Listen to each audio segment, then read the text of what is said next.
Good morning students. आज हम पढ़ेंगे diploma first year second same applied mechanics का एक बहुत ही महत्वपूर्ण टॉपिक। अप्लाइड मैकेनिक्स के अंदर हम पिछले लेक्चर में पढ़ चुके थे। मैकेनिक्स का जो थ्योरेटिकल पोर्शन है फ्रिक्शन का, चैप्टर 3 पढ़ रहे थे हम, फ्रिक्शन। इसमें हमने कुछ टॉपिक कवर कर लिए थे और बहुत सारे टॉपिक अभी बचे हुए हैं, है ना। तो अब हम इसमें पढ़ेंगे, देखो घर्षण कोण हमने पढ़ लिया था, है ना। तो अब हम पढ़ेंगे फ्रिक्शन कोण या घर्षण शंकु। घर्षण शंकु इंग्लिश में बोलते हैं इसको फ्रिक्शन कोण।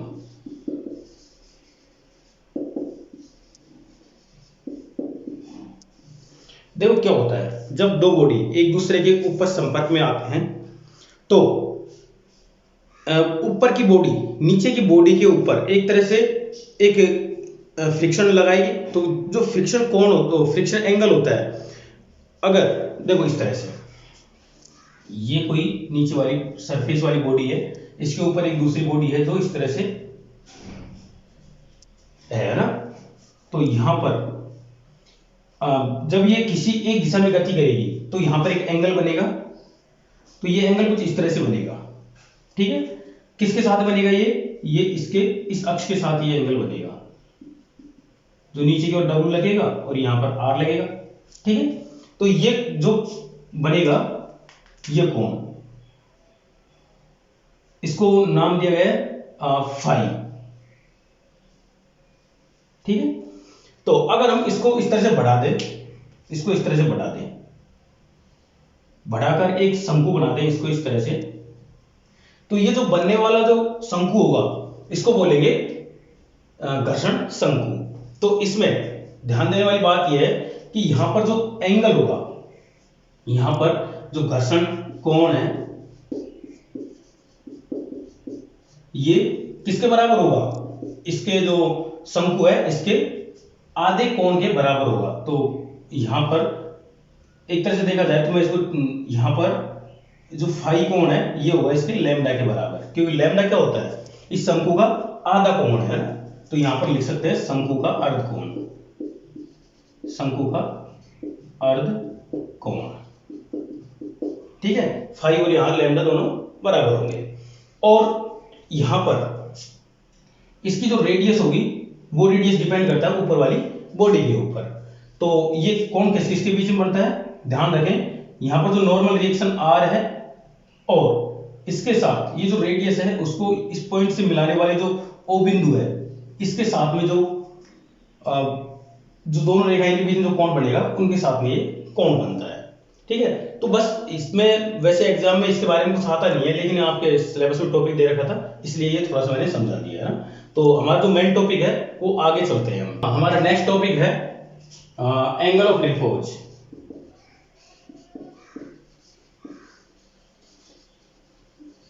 इसको हिंदी में बोलते हैं विश्रांति कोण, विश्रांति कोण, या इसका एक नाम और होता है, इसको बोलते हैं विश्राम कोण। एक ही बात है, विश्राम कोण। अब देखो इस नाम से आप इसको कैसे याद रख सकते हैं? देखो जब कोई वस्तु इस तरह से होती है ना, और अब इस यहां पर कोई वस्तु रखी हुई है, अब अगर इसको यहां से पकड़ के धीरे धीरे इधर उठाया जाएगा तो क्या होगा? ये धीरे धीरे इस तरह से उठेगा और एक टाइम ऐसा आएगा जब ये बॉडी धीरे धीरे नीचे की ओर फिसलना शुरू हो जाएगी, है ना। कैसे होगी? जैसे मैं आपको बता रहा हूं एग्जांपल के तौर पर, ये कोई बॉडी है ना, ये कोई एक नीचे वाली सतह है, इसके ऊपर मैंने एक वस्तु रख दी, बिल्कुल सीधी रखी हुई है, कोई दिक्कत नहीं है, बिल्कुल है ना, रुकी हुई है। लेकिन धीरे धीरे मैं इसको इस तरह झुका रहा हूं, धीरे धीरे धीरे, तो नीचे नीचे की ओर सरकना स्टार्ट कर दिया। तो ये कोण क्या होता है? जैसे मैं इसको धीरे धीरे घुमा रहा हूं तो जिस कोण पर जाकर ये धीरे धीरे सरकना स्टार्ट होती है, जब ये शुरू होती है उस समय, जब शुरू होती है उस समय जो कोण बनता है किस किस के बीच में? जो नीचे वाली जो सतह है और ये जो इसका जो तिरछापन है, ये जो कोण है इस सतह के और इस सतह के बीच में, इस कोण को बोलते हैं विश्रांति कोण, ठीक है। तो देखो यहां पर जब हम मान लो ये तो हमारी बिल्कुल समतल सतह है, और जब हम इसको इस तरह से उठाते हैं तो उस कंडीशन में ये जो वस्तु है ये नीचे की ओर गति करना शुरू करती है, बस गति करती नहीं है। अगर इससे हमने थोड़ा सा भी और ऊपर सरकाया, जरा सा भी, नाम मात्र को भी अगर ऊपर सरकाया तो नीचे की ओर सरकना शुरू कर देगी। और अगर यहीं पर हमने इसको रोक के रखा तो इस टाइम पे जो कोण बनेगा उसको हम नाम देते हैं अल्फा। ठीक है, तो ये जो कोण होगा इस कोण को बोलते हैं विश्रांति या विश्राम कोण, और इंग्लिश में बोलते हैं इसको एंगल ऑफ रिपोज। तो यहां पर इस समय इस कंडीशन में कौन कौन से बल लगेंगे इसके ऊपर, तो देखो इसका जो भार बल है W, वो हमेशा देखो इस सतह के भार बल हमेशा नीचे की ओर लगता है, तो ये W तो हमेशा नीचे की ओर ही लगेगा। ठीक है, लेकिन जो इसका यहां पर देखो दो बल लगेंगे, एक बल लगेगा हमेशा ये गति नीचे की ओर करेगी, ये वस्तु नीचे की ओर गति करेगी, है ना। तो यहां पर एक बल जो अपने आप लगेगा, ठीक है, नीचे की ओर जो बल लग रहा है वो अपने आप लग रहा है, किसकी वजह से, इस वस्तु के भार की वजह से, है ना। तो यहां पर क्या लगेगा, W साइन थीटा, थीटा इधर यहां पर अल्फा है, क्योंकि यहां पर जो कोण बन रहा है वो इस अल्फा के बराबर ही होगा, है ना। तो यहां पर हम अल्फा ले लेते हैं, W साइन अल्फा। इस भार की वजह से ही तो गति कर रही है नीचे की ओर, हम कोई बल तो लगा नहीं रहे कि भाई हम इसको खींच रहे हैं, अगर खींचते तो हम यहां पर P लिखते, लेकिन हम यहां पर खींच नहीं रहे हैं, इस भार की वजह से अपने आप नीचे की ओर सरक रही है ना। अब एक बल देखो, इसके दो घटक होंगे, तो ये एक घटक हो गया, दूसरा घटक क्या हो गया, देखो W cos अल्फा। ठीक है, और इस W cos अल्फा ये क्या होता है, ये जो ये तल है इसके बिल्कुल 90 डिग्री पे होता है ये। अब इसके विपरीत एक बल लगेगा जिसको बोलते हैं हम प्रतिक्रिया बल R। ठीक है, अब देखो ये वस्तु गति नीचे की ओर करने वाली है, तो घर्षण बल किधर लगेगा, इधर की ओर लगेगा F, और जो F किसके बराबर होता है, म्यू आर के बराबर होता है ना। तो ये हम पढ़ लेंगे इसको। तो यहां पर देखो कौन कौन सी कंडीशन बनती है। पहली बात तो देखो यहां पर F बराबर क्या बनेगा, W साइन अल्फा। दूसरा R बराबर क्या होगा, W cos अल्फा। R के बिल्कुल विपरीत है ना, इसलिए R बराबर W cos अल्फा, और F के विपरीत है W sin अल्फा, क्योंकि इस समय वस्तु सरकने वाली है, सरकी नहीं है, मतलब साम्यावस्था की स्थिति में है। तो यहां पर लिखेंगे साम्यावस्था की स्थिति में, साम्यावस्था की स्थिति में जब वस्तु रुकी हुई है और बस सरकने वाली है, उसको बोलेंगे हम साम्यावस्था की स्थिति। उस समय ये बल इस तरह से लगेंगे कि जो ऊपर की ओर लग रहा है उसके नीचे इसके बराबर बल लग रहा है, तभी ये ऊपर नीचे गति नहीं कर रही है। और नीचे की ओर जो बल लग रहा है W cos अल्फा, उसके बराबर ये ऊपर की ओर बल लग रहा है। अगर ये बल और ये बल आगे कम ज्यादा हो जाते, अगर मान लो ये बल ज्यादा हो जाता तो ये वस्तु ऊपर की ओर चल रही थी, अगर ये हो जाता तो ये नीचे की ओर चल रही थी, लेकिन ये कहीं पे भी नहीं चल रहे हैं, ये अपनी जगह पे हैं। इसका मतलब ये वस्तु साम्यावस्था की स्थिति में है। अब देखो हमारे पास में ये दो समीकरण हो गए, एक नंबर दे दो इसको, इसको 2 नंबर दे दो। अब क्या करो, इसमें समीकरण 1 में 2 का भाग दे देते हैं। अब देखो भाग देने से क्या हो जाएगा, यहां पर 1 नंबर ये है तो F ऊपर आएगा, नीचे R आएगा, इधर को W ऊपर आएगा साइन अल्फा, और नीचे W cos अल्फा। ठीक है, W से W हम कैंसिल कर देंगे, काट देंगे दूसरे से, तो F बटे R बराबर W से W कट गया, ऊपर साइन थीटा बटे cos थीटा क्या होता है, tan थीटा। तो यहां पर क्या आ गया, tan अल्फा, tan अल्फा। इसको नंबर दे दे रहे हैं 3 नंबर। ठीक है, और हमने पिछले लेक्चर में आपको पढ़ाया था कि F अपॉन R बराबर क्या होता है, तो चूंकि F बटे R बराबर एक समीकरण बताया था मैंने tan phi, ये क्या होता है, घर्षण कोण होता है। घर्षण कोण का जो सूत्र आया था वो F बटे R बराबर क्या आता है, tan phi आता है। तो यहां पर समीकरण 4 दे देते हैं इसको, है ना। तो इधर देखो समीकरण 3 व 4 से, समीकरण 3 व 4 से क्या होगा, देखो F बटे R बराबर tan अल्फा, F बटे R बराबर tan phi। तो इन दोनों, ये दोनों बराबर हैं तो एक दूसरे से भी बराबर होंगे, तो tan अल्फा बराबर tan phi, तो tan अल्फा बराबर tan phi। 10 से 10 हम काट सकते हैं, तो बचे क्या हमारे पास में, अल्फा बराबर 5।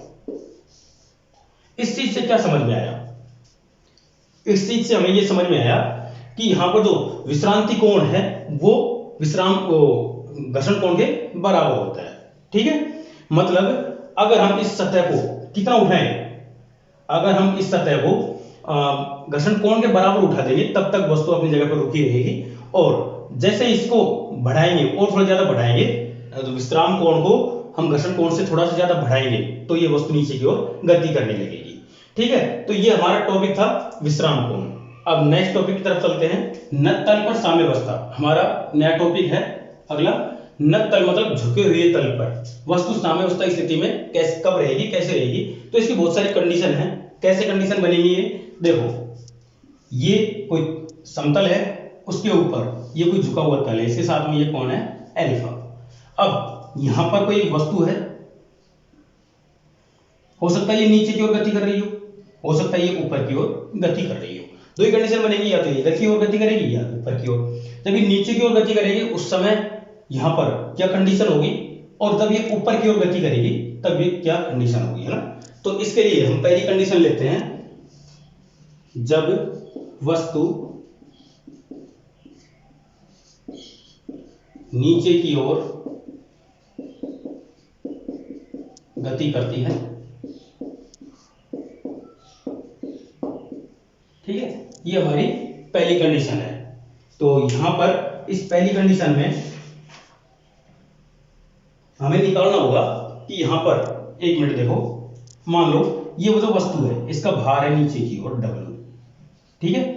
इस W की वजह से यहां पर ये वस्तु नीचे की ओर गति कर रही है, तो यहां पर लगेगा W साइन अल्फा, इधर की ओर लगेगा W कोस अल्फा, नीचे की ओर W साइन अल्फा, इधर को W कोस अल्फा। यहां पर ये वस्तु नीचे, देखो इसके विपरीत एक प्रतिक्रिया बल होता है R, जो इधर लगेगा हमेशा, और यहां पर एक बल लग रहा है P, जो नीचे की ओर गति करने से इसको रोकने की कोशिश कर रहा है, ठीक है। तो गति नीचे की ओर हो रही है, इसका मतलब घर्षण बल F किधर लगेगा, F भी इधर ही ओर लगेगा। तो देखो ऐसी कंडीशन में कौन कौन से बल किधर की ओर लगेंगे, तो यहां पर देखो R बराबर क्या लगेगा, यहां पर अगर हम बात करें साम्यावस्था की स्थिति में, साम्यावस्था की स्थिति में, साम्यावस्था की स्थिति क्या होती है, जब वस्तु किधर की ओर गति नहीं कर रही है, यहां पर ये जो P बल है इसको नीचे की ओर जाने से रोक देता है। तो यहां पर R बराबर क्या होगा, W कोस अल्फा, और इधर की ओर R लग रहा है, नीचे की ओर W कोस अल्फा लग रहा है, तो एक नंबर तो ये हो गया। अगर हम बात करें इस दिशा की, तो यहां पर ऊपर की ओर लग रहा है P प्लस F, दो बल लग रहे हैं ऊपर की ओर। इसके विपरीत नीचे की ओर क्या लग रहा है, यहां पर P प्लस F ऊपर की ओर है, बराबर इसके इधर की ओर क्या है, W साइन अल्फा, दो नंबर। चलो इसको दो नंबर हम बाद में देंगे, यहां पर क्या करते हैं हम F की वैल्यू रख लेते हैं, है ना। तो P प्लस F बराबर क्या होता है, म्यू R, है ना। तो यहां पर W साइन अल्फा हो जाएगा। यहां पर R की वैल्यू हम यहां से उठाकर रख लें, R की वैल्यू क्या है, W कोस अल्फा, इस R की वैल्यू उठाकर हम यहां पर रख लेते हैं, तो यहां हो जाएगा P प्लस म्यू की वैल्यू, तो म्यू रख देते हैं, और R की वैल्यू क्या होगी यहां पर, W cos alpha equal to W sine alpha, ठीक है। इधर देखें अब इसके बाद में, इस म्यू W कोस अल्फा को हम दूसरी साइड में ले जाकर रख देते हैं, तो यहां पर बचेगा इधर को P, इधर को हो जाएगा W साइन अल्फा, यहां पर प्लस है तो ये वैल्यू इधर जाकर माइनस की होगी, minus mu W cos alpha. अब देखो म्यू बराबर tan फाई, आपने पढ़ा होगा म्यू बराबर tan फाई, ये मैंने शुरू में पढ़ाया था, जब हमने ये फ्रिक्शन शुरू किया था, ये जो चैप्टर शुरू किया था तब जाके ये हमने शुरू में पढ़ा था इसको, ना। तो यहां पर म्यू बराबर tan फाई हम यहां पर रख देते हैं इसकी वैल्यू, तो यहां पर क्या होगा, W sine alpha minus tan phi W cos alpha. अब एक काम करते हैं, W हम कॉमन ले लेते हैं, W कॉमन ले लिया, साइन अल्फा अपनी जगह पर है, माइनस इस टेन फाइव को हम साइन कोस के रूप में बदल कर लिख देते हैं, तो क्या होगा साइन फाइव बटे कोस फाइव, है ना। और डब्ल्यू तो बाहर आ ही गया, यहां पर कोस अल्फा बचेगा। नीचे एक मान कर क्या करते हैं, इसे लघुत्तम लेके इधर से हम क्रॉस मल्टीप्लाई करके लिख देते हैं इसको, तो डब्ल्यू नीचे लघुत्तम क्या आएगा कोस फाइव, है ना। तो यहां पर देखो एक है, तो एक को इससे मल्टीप्लाई करेंगे तो क्या हो जाएगा sine alpha cos five. Minus चिन्ह ऐसे कैसे, ये दोनों अपनी जगह पर रहेंगे, कोस अल्फा साइन फाइव। अब ऊपर एक फॉर्मूला बन गया साइन ए कोस बी माइनस कोस ए साइन बी, साइन ए माइनस बी का, है ना। तो डब्ल्यू आपने पढ़ा होगा मैथ में पिछले सेमेस्टर में, तो ये होगा sign alpha minus five formula, ठीक है। और नीचे क्या है यहां पर कोस फाइव, यहां पर ये जो वैल्यू चल रही है पी की वैल्यू चल रही है, तो ये हमारा फॉर्मूला निकल कर आता है किसके लिए, ये हमारा फॉर्मूला निकल कर आता है जब ये वस्तु नीचे की ओर गति करने वाली होती है, ठीक है। जब ये नीचे की ओर गति करने की इसकी प्रवृत्ति होती है, करती नहीं है लेकिन नीचे की ओर प्रवृत्ति होती है इसकी, जब हम बल ऊपर की ओर लगाएंगे इसकी गति को रोकने के लिए, तब ये हमारा फॉर्मूला निकल कर आता है कि यहाँ पर जो घर्षण कोण है और जो इसका झुकाव कोण है, ये इन दोनों में जो अंतर के बराबर होगा, ठीक है। साइन अपनी जगह पर रहेगा, कोस यहाँ पर ये रहेगा, तो ये फॉर्मूला निकल कर आता है। अब इसकी एक नेक्स्ट कंडीशन और है, जब वस्तु ऊपर की ओर गति करेगी, तो देखो उसको आप आसानी से पढ़ सकते हैं कैसे ऊपर की ओर गति करेगी, तो यहाँ पर एफ की वैल्यू ज्यादा होगी, है ना, और ये कम होगा। उस टाइम पर जो पी है किधर लगेगा, नीचे की ओर लगेगा, है ना, नहीं एफ नीचे की ओर लगेगा, पी ऊपर की ओर लगेगा। उस टाइम पे पी हमको ज्यादा लगाना पड़ेगा, एफ की वैल्यू क्या होगी वहां पर कम होगी, है ना। तो ये ऊपर की ओर गति करने वाली होती है। तो चलिए उसको हम पढ़ते हैं अभी। तो सेकंड केस की बात करते हैं, जब वस्तु जो समतल है उससे ऊपर की ओर गति करने लगती है ना, जब वस्तु समतल के ऊपर की ओर गति करती है, ठीक है। ये ऐसी कंडीशन होगी जब वस्तु ऊपर की ओर गति करने की प्रवृत्ति रखती है, तो हम साम्यावस्था की स्थिति ले लेते हैं। बिल्कुल वैसे ही करेंगे, यहाँ पर ये जो झुका हुआ तल है अल्फा कोण है यहाँ पर, है ना, और यहाँ पर इस तरह से एक वस्तु है जिसका भार बल नीचे की ओर है डब्ल्यू, इधर के डब्ल्यू कोस अल्फा, है ना, और इधर को डब्ल्यू साइन अल्फा। तो देखें यहाँ पर इसके विपरीत एक बल आर कार्य करता है। जब देखो वस्तु ऊपर की ओर गति कर रही है ना, तो यहां पर ऊपर की ओर गति कब करेगी, जब हम बल इसको ऊपर की ओर खींचेंगे, क्योंकि इस भार की वजह से नीचे की ओर गति करेगी, तो हम ऊपर की ओर इसको बल लगाएंगे तब ये खींचेगी। अब गति ये ऊपर की ओर कर रही है, तो नीचे की ओर क्या लगेगा, एक घर्षण बल लगेगा एफ, ठीक है। तो ये कंडीशन बन जाएगी इस कंडीशन में। तो यहां पर देखो कौन कौन से समीकरण बनेंगे। तो पहला समीकरण कब बनेगा, जब ये वस्तु साम्यावस्था स्थिति में होगी, मतलब वस्तु रुकी हुई है इन सभी बलों के कारण। तो यहां पर लिखेंगे साम्यावस्था की स्थिति में, साम्यावस्था की स्थिति में। अभी साम्यावस्था की स्थिति क्या होती है, मतलब सारे बलों का मान ओवरऑल जीरो है, ऊपर की ओर नीचे की ओर सारे जो बल है उनका जो प्रभाव है एक दूसरे को खत्म किया जा रहा है। तो यहां पर आर बराबर क्या होगा, डब्ल्यू कोस अल्फा, और पी ऊपर की ओर लग रहा है, बाकी नीचे की ओर बल लग रहे हैं F plus W sine alpha. ये जो दो बल लग रहे हैं ना, तो यहां पर क्या करेंगे, हम एफ की वैल्यू रख देते हैं सबसे पहले। तो पी बराबर क्या होगा, एफ बराबर म्यू आर होता है प्लस डब्ल्यू साइन अल्फा, और म्यू आर की वैल्यू यहां से उठाकर रखेंगे डब्ल्यू कोस alpha plus W sign alpha, ठीक है। यहां से क्या करेंगे, हम डब्ल्यू को तो हम कॉमन ले लेते हैं और म्यू की वैल्यू रख देते हैं क्या tan फाइव, यहां पर हम इसकी वैल्यू रख देते हैं tan फाइव, ये रहेगा हमारा कोस अल्फा प्लस ये रहेगा साइन अल्फा, ठीक है। तो ये हमने सिंपल सा कार्य कर दिया। अब इसके बाद में देखो P बराबर W अपनी जगह पर, tan को साइन और cos में परिवर्तित कर देते हैं, तो tan बराबर क्या होगा साइन फाइव बटे cos five, cos alpha plus sine alpha.